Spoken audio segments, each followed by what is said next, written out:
because here inside we all get along from all around the world. Here peace is possible. So you guys know I'm hell-bent on providing options for every budget in Thailand, and today we're going to look at commune living. If you were coming over here with just $300 a month, could you survive? What would the food be like? What are the people like? What is the accommodation like? And how much money would you actually need to live in a commune here? What's more, is the place a cult, or is it just a friendly community with people working together to farm the land and cook the food? This is a very interesting option for those of you that are on a low budget, and I'm happy to present it to you today with my good friend Brendan and Laurels from Pilgrim Process on YouTube. So let's go and check the place out. So did you ever think, hey, I just want to give it all up and go and live in a commune somewhere with a group of strangers? Well, today's your lucky day, because I'm about to show you the equivalent of a commune in Thailand. So I'm up on my way to Pai, and this is Pun Pun. This is a Pun Pun commune, and here people will stay together cheaply. They'll volunteer here and stay here to looking after the land and growing the vegetables and engage in all kinds of different activities. Some of you may recognize this place from John Dye's YouTube channel. He's the owner here. He's the one that set it up. He's not here for me to speak to today, unfortunately, but maybe next time I'm up. Let's go have a look around the place. So here you have a communal kitchen. Everybody gets together. There's some lockers over there should you need to use them. The community actually prepare the food together just here in this kitchen. It's a community effort, and then they all share the food together, and they've been preparing some delicious Isan food today, I can tell you. It's spectacular. And then here's a washing station, so also people will come together as a community to do the washing. And then you have all the food storage in here in the kitchen, and all the different people staying here working together in order to make the place function, make it nice. Here's some preparation of the bamboo, which I think you harvested earlier, is it? Or, This was from our land earlier, but I think maybe we have to see what's good and what's...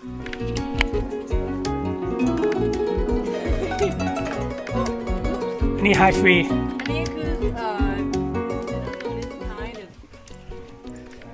So a delicious free grub there with the bamboo. And so along with the communal area, each person has their own little room they stay in. Some people are volunteering, so staying here for free, I'm told. Others are paying around 150 baht per night. It's a simple room with a fan and a bed, and the food is provided. So, Brennan, you stayed here before. You guys stayed here before. What is the deal with like the rent of the place? How is that worked out if you want to rent or stay here a night? I think you can, like if you're a foreigner and you want to volunteer, or Thai, you can volunteer here. Just reach out to Pun Pun. I think they have a Facebook group. Yeah, so for a month it's 11,000 baht, and I think it's a bit more per week if you want to stay for a shorter amount of time. And that's all your food included, and you're working about 4 to 6 hours a day, depending. And what kind of duties are you doing here? Depends on the season. If rainy season, then you're probably doing a lot of weeding, a lot of prepping the garden beds for the winter ahead. If it's the winter, you're probably doing a lot of planting, a lot of compost, a lot of things like that. And if it's dry season, maybe a lot of cleaning up. But yeah, a variety of things, really. Cooking. Yeah, cooking as well. Yeah, you put your name on the board and cook at least once or twice a week with everybody, and you're cooking for 25, 30 people. So. And how have you found the atmosphere? People generally friendly, welcoming, and... Oh yeah, people are incredible here. Yeah, I think the core group of community members are awesome people, and they really look at this place as their home, and then they invite everyone that comes into it. And every volunteer brings their own energy and vibe, and then it blossoms into something beautiful. Here you have the gift shop with the books, also manned by volunteers sometimes, and got coffee, tea, very cheap as well, very reasonable prices. And then many of these products are actually made here, including the soap, which we're going to see in a minute. This is where our hammock ended up. So this is the soap production area, right? Wow. Smells nice too. Yeah. So the volunteers will all pitch in and then make this soap, and then this soap has gone to sale in Chiang Mai, around Thailand. Yeah. They have like an online store and then the coffee shop here as well that they sell the soap at. So yeah, like the turmeric and like rice bran, coffee, charcoal is all like from things that they grow and produce on the farm. Can you do it? Do you know the technique? I think I would probably need a little bit of help with it, but we did participate in it, and yeah, it's actually fairly simple. Like they have all of the soap molds here that you can see, and then really the most of it is just the waiting and the drying process, because they have to set for 30 days before you can use them. And so here you have the men's toilets and washroom. And so it's all built with bandins. It's made from the mud. Beautifully constructed toilets and shower. A bus pipe. Yeah, like the glues.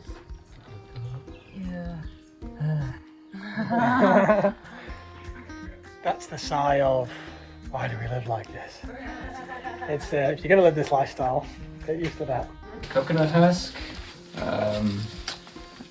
compost, and what's the other thing they use? Rice husk, like charcoal rice husk. Charred rice husk. Yeah. Yeah. Makes a good potting soil.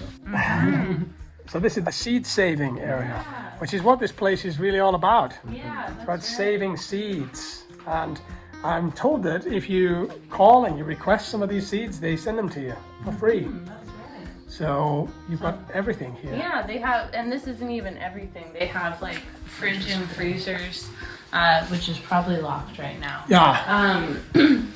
But also full of seeds that they are saving. And so these ones they've packaged into little bags so that people can actually take them and plant them for themselves. They're all like heirloom organic seeds, and it's all stuff that has been grown here and produced here, so you can know that like no chemicals or anything have been used on them.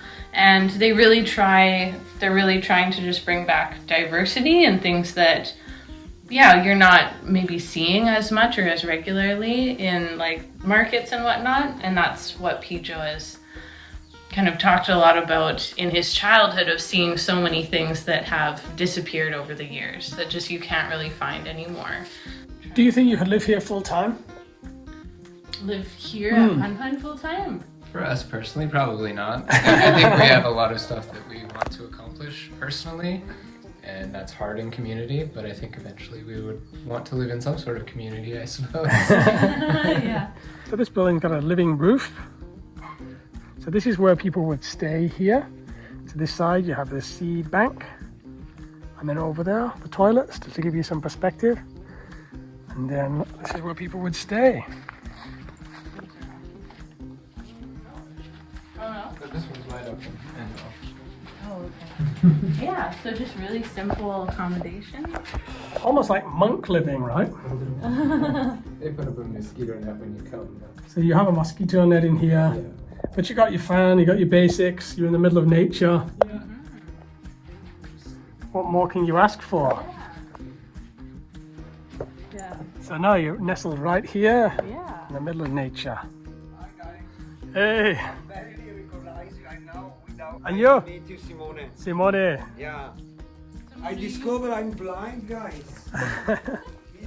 So Simone is the local DJ here, I'm told, and keeps the childlike energy alive. And so this looks like their church.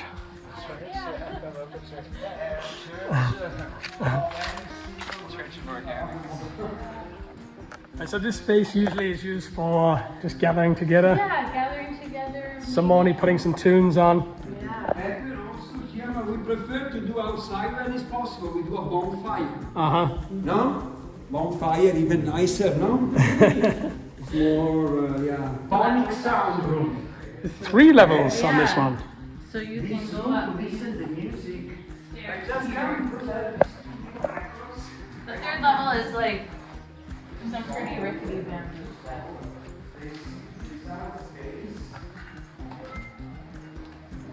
When they have big groups of people stay here, they'll set this up as like a dormitory. Okay. Or living here. Uh-huh. Nice place to sleep too. Yeah. Nice view.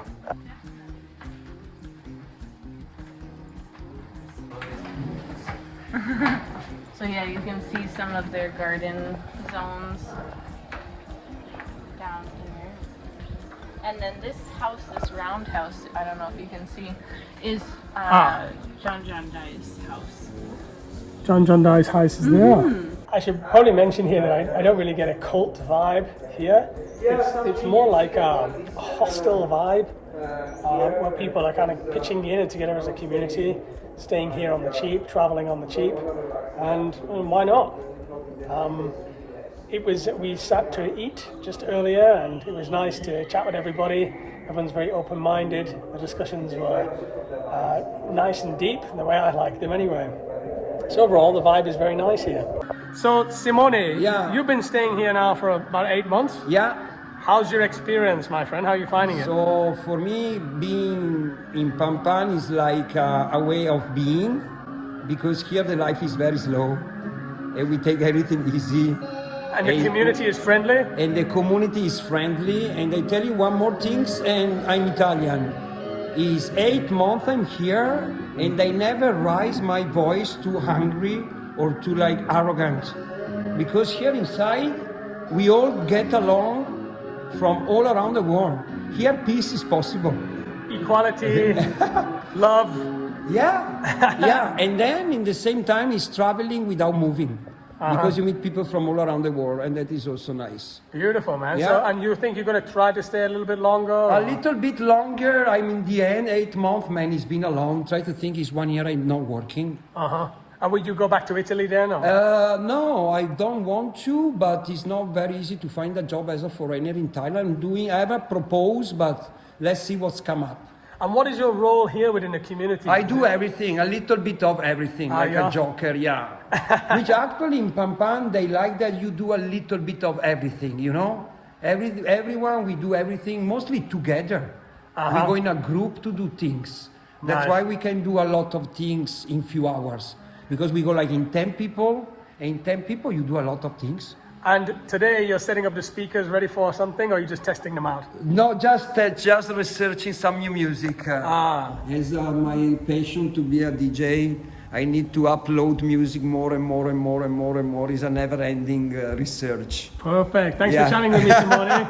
Thank Enjoy you. living the dream. Thank you. Ryan, no, you Ryan. Yeah, that's right. I'm having a dream, you say right? Yeah. You say That's it, right. brother. So these are the mud bricks that they use to build the buildings, right? Yeah, exactly. Very cheap and sustainable way to build. They're about 20 kilograms each. Something like that. They're heavy. So then you have to flip them to dry them. So you just like interlock them like that. And then when you get to a joint like this, you can just break off a piece, slap it in there, and you just use the same material as mortar. So You're leveling it as you go. exactly. Nice. Simple. I feel like we could build something right now Exactly. in the next hour. Let's do it. Rice husk mud, and then how long do you think one of these buildings would last? Well, I think the oldest ones we've seen are probably over 20 years old. For 20 years. They're Yeah, looking pretty okay. yeah. They might need to be replastered, but Here's an example of one of the mud buildings. It's accommodation for some of the long timers here.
So he says this house here is the only house with a bathtub. So So if it's a bathtub you want, stay well clear from here because this person has got first dibs. Yeah, I was going to say that's why they have this fence, right? Dogs. Here's all the hens. Got 2 predators already that I have to fend off. Yeah, well, my chickens, the pigs ate them all. One of my pigs escaped and ate all the chickens. Yeah. I didn't know that was happening. And so I was told in this field here they used to have lots of cows, but now they've planted banana trees and some other vegetables. So I hope you've enjoyed this tour around Phun Phun today. It's an option for you. You can find them on Facebook. If you are on a very low budget, I think this is a perfect option to experience Thailand long term without spending a lot of money. It's also a great opportunity to meet like-minded friends that are interested in farming and agriculture here and learn different building techniques that are often not used all around Thailand. Also, if you're interested in making soap or honey production, this is a good starter place. I think it's a great opportunity to meet people and to have a very unique experience here at Phun Phun, and I hope you've enjoyed this vlog. Give it a thumbs up if you liked it, and again, thanks to all members and patrons that support the production of this content.